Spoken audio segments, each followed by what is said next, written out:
regăsit la un nou episod. Acesta va fi o nouă serie pe canal. Acest joc se numește Dead Run.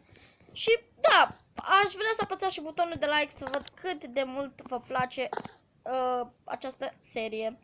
Și da, cum ați observat, cum vedeți, am și facecam bună. Știți ce spun? Ok. Facem aici, pam. Sper să mă văd și bine la facecam. Ce este? What? Ce este? Aia, pam, pam, pam. Să șmacă. Ok, sărim aici. Gata? Cam atât a fost? Ok, dacă a fost atât... Cred că îi trebuie și pe altă mapă.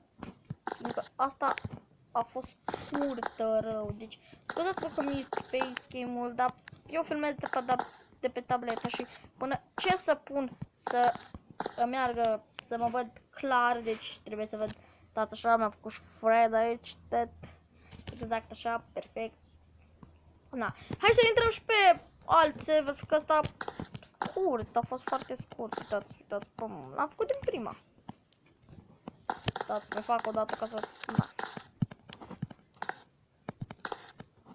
Uitați, l-am făcut easy peasy lemon squeezy.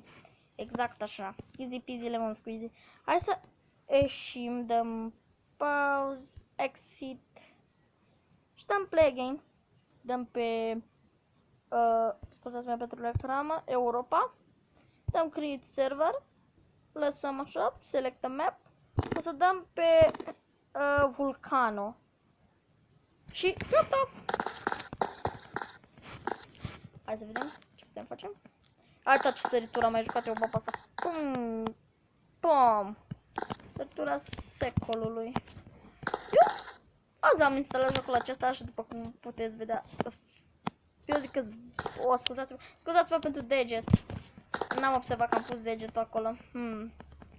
Și da, să continuăm ce am vrut să spun, adică eu vedeți așa că sunt bun, uitați, pam, la mapa asta super, e super hard.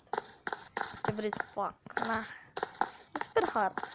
Și vă mulțumesc pentru susținerea acordată, fiindcă, așa, pentru susținerea acordată, fiindcă am de 2 zile acest canal și am 18 abonați, what. Și da, pam, pam.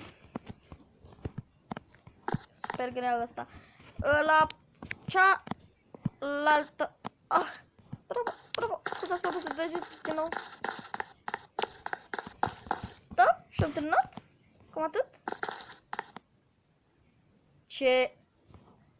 A intrat un tip, băi, mapa asta poate să intre și alții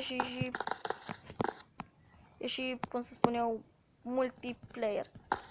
Bă, de ce nu mă lasă? Dacă nu mă lasă până ce nu intră el. Da, cam atât a fost pentru azi. A fost un episod mai scurt, scuzați-mă pentru asta, dar am vrut să văd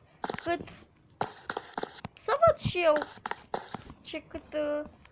Bă, trebuie să merg pe aici. Bă, cât de apreciată este seria și dacă apăsați butonul de like și văd că este apreciată, desigur că vom face și mai multe episoade. Cam atât a fost pentru azi. Nu uitați să vă abonați, să dați un like cei care n-au făcut-o. La revedere!